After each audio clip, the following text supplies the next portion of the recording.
এখানে অনেকের মনে কষ্ট দিয়েছে, সেটার জন্য আমি নিঃশর্ত ক্ষমা চাচ্ছি এবং প্রার্থনা করছি। আমার ক্ষমা চাইতে কোনো লজ্জা নাই। আমার কথা বা কাজে কেউ কষ্ট পেয়ে থাকলে ক্ষমা করবেন, নাসিরউদ্দিন পাটোয়ারি।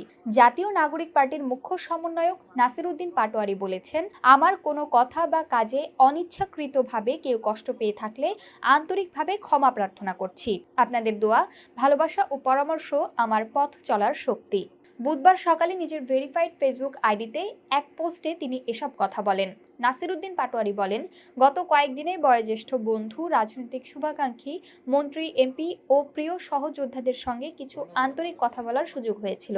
সবার কাছ থেকেই একটি সুন্দর দিক নির্দেশনা পেয়েছি।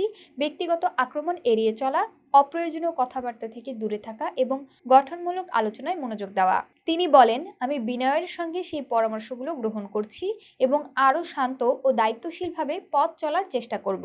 রাজনৈতিক, অর্থনৈতিক ও সাংস্কৃতিক অগ্রগতির জন্য নিজের সামর্থ্য অনুযায়ী কাজ করে যেতে চাই। এনসিপির এই নেতা বলেন, গতকাল ধানমন্ডির তাকওয়া মসজিদে কিয়ামুল লাইলের মাধ্যমে এই আত্মিক যাত্রার এক নীরব সূচনা করেছি।